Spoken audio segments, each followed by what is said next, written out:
How you doing, guys? It's Ricky here, back with another video, and in this video I'm going to talk about what kind of riders should own a Minimoto. When I say Minimoto, I mean like the Honda Grom, or in this case I am on a 2021 Kawasaki Z125. Okay, the first person that I think would greatly appreciate riding a Minimoto like one of these two wonderful machines is going to be beginners.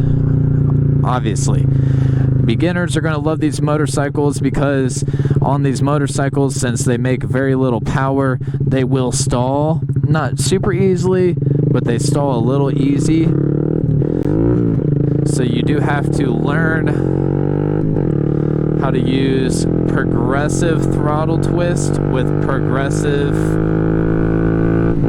clutch control and letting the clutch out. Okay, they're also very slow, so there's not too much risk of whiskey throttling, and if you ever feel like you're getting in trouble, just pull the clutch in to cut power to the wheel and then use the brakes and slow down. Right, super easy to learn on. They are super maneuverable, whether you're going to an MSF course that doesn't supply a motorcycle or you're going and testing out of the BMV. This is the best motorcycle for it. So maneuverable, bust U's around in like a 5-foot box, I swear. These things are amazing. So beginners will appreciate a lot about the machine itself and how the machine performs when it comes to these Honda Groms and Z125s. Not to mention the fact that they are cheap. So for $3,300 you can buy a brand new one, and that's very cheap, so that way you don't feel bad if you accidentally drop it and stuff like that. And you can also still customize it, and both bikes have a lot of aftermarket support. Okay, so beginners should definitely take advantage of having bikes like this, the Honda Grom and the Z125, being out on the market. Wonder if this Charger wants to race. Come on, girl, get it, get him, girl, get him, girl, get him, girl. Oh yeah. Just kidding, not happening. The second person that I think would appreciate the Honda Groms and the Kawasaki Z125s are commuters, okay? Regardless of how experienced of a rider you are.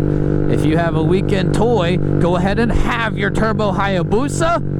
Get you a Honda Grom or a Kawasaki Z125. That way you get 100 to 80 miles to the gallon, right? That way you get the whole motor for this bike's $800. If you ever blow the motor, $800 and 4 bolts out, 4 bolts in, and now you're back to 0 miles on the odometer, right? This bike is great for commuting, super reliable, and even if something goes wrong, it's really cheap to fix. It'll keep the miles off your weekend toy, and you get to still enjoy riding. And I promise you, regardless of your experience level, a Honda Grom or a Kawasaki Z125 will be a fun bike for you to ride. I promise you, I'm a pretty experienced rider. This thing is a blast. I don't think it's great at anything. It's just okay at a lot of fun shit, and you'll have a good time, okay?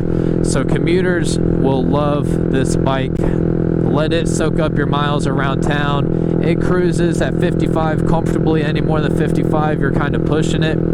But it'll be great for saving miles on your other vehicles while being the cheapest form of transportation there is because of the gas mileage and the cheap parts and cheap maintenance and stuff like that. Okay, so commuters should also take advantage of these Minimotos we have on the market, the Honda Grom and the Z125. Both great options for commuters who are just trying to have a good time while being fuel efficient and, you know, still being on 2 wheels, right? I could totally go under it. Oh, I could totally go under that. I could totally go under that. Oh, dude, I could totally go under that. Should I? Nah, no, I should. Oh, okay. I shouldn't. I really shouldn't. Oh, dude, I could totally go under that, though. the third type of rider that I think would love a Honda Grom or a Kawasaki Z125 is going to have to be Stunters, okay? I got this bike to learn how to stunt.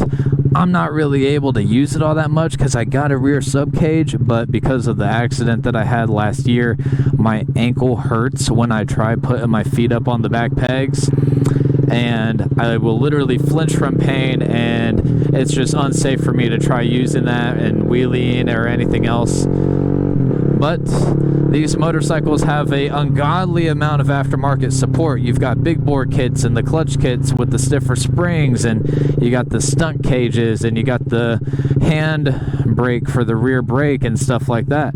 So many possibilities when it comes to stunting on these little bikes, let me tell you, okay? So Stunters should really appreciate this bike because there's a huge aftermarket support for these things. They're great for learning how to stunt, and they're fun even if you're an experienced stunter. And the parts are super cheap. Obviously on a stunt bike, shit's gonna break all the time. Parts are super cheap on these bikes, and you can fix it and get it back out there stunting, doing hooligan shit, putting smiles on kids' faces, whatever it is you're doing. And it doesn't take too much downtime to get these things back up and running if something does go wrong. So Stunters should appreciate the Honda Grom and the Z125.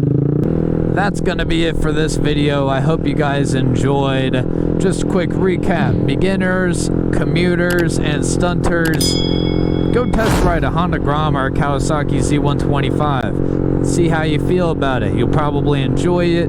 You might even decide to pick one up. I'm telling you, I love my Z125. I got it as a stunt bike, and I wish I could use it to stunt more, but it is a great commuter bike. I appreciate the 80 to 100 miles to the gallon and the cheap maintenance and stuff like that.